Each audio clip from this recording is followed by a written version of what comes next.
জনগণের নিরাপত্তার জন্য সেনাবাহিনীকে ম্যাজিস্ট্রেটের ক্ষমতা দেয়া হয়েছে, জানালেন উপদেষ্টা, এবং কাজে যোগ না দেয়া পুলিশের বিরুদ্ধে নেওয়া হচ্ছে বিভাগীয় ব্যবস্থা। আপনারা দেখছেন BD24 নিউজ। সঙ্গে আছি আমি, ফারিয়া নাজনীন। স্বরাষ্ট্র উপদেষ্টা অবসরপ্রাপ্ত লেফটেন্যান্ট জেনারেল জাহাঙ্গীর আলম চৌধুরী জানিয়েছেন, সাধারণ মানুষের সুবিধা এবং সঠিক আইনের প্রয়োগের জন্য সেনাবাহিনীকে ম্যাজিস্ট্রেসি ক্ষমতা দেয়া হয়েছে। সকালে গাজীপুরের কালিয়াকৈরে বাংলাদেশ আনসার ও গ্রাম প্রতিরক্ষা বাহিনীর 40তম BCS ক্যাডার কর্মকর্তা ও 25তম ব্যাচ রিক্রুটদের প্রশিক্ষণ সমাপনী কুচকাওয়াজ পরিদর্শন করেন তিনি। পরে সাংবাদিকদের সাথে কথা বলেন স্বরাষ্ট্র উপদেষ্টা। জানান, যেসব পুলিশ কর্মকর্তা এখনও কাজে যোগদান করেননি তাদেরকে পরবর্তীতে আর কাজে নিযুক্ত করা হবে না। তাদের বিরুদ্ধে ডিসিপ্লিনারি অ্যাকশন নেওয়া হবে। জনপ্রশাসন মন্ত্রণালয়ের সিনিয়র সচিব ড মোকলেসুর রহমান জানিয়েছেন, জনগণ যাতে আরও বেশি নিরাপদ বোধ করে এই জন্যই সেনাবাহিনীকে ম্যাজিস্ট্রেসি ক্ষমতা দেয়া হয়েছে।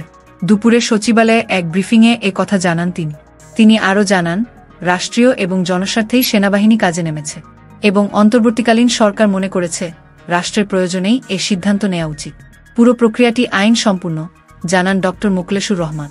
তিনি আরও বলেন, জনস্বার্থে সকল বাহিনী এবং সরকারি কর্মকর্তারা একত্রে কাজ করবে। এ প্রক্রিয়ার ফলে কেউ কারো সাথে বিবাদে জড়াবে না, এমনটাও নিশ্চিত করেন তিনি। ম্যাজিস্ট্রেটের পাওয়ার দেওয়া হয়েছে জনগণের সুবিধার্থে।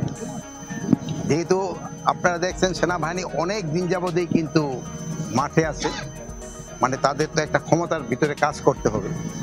প্লাস আমাদের অন্যান্য বাহিনী তো কিছু স্বল্পতা রয়ে গেছে, এটা পূরণ করার জন্য তো সেনাবাহিনী আমরা আনিছি।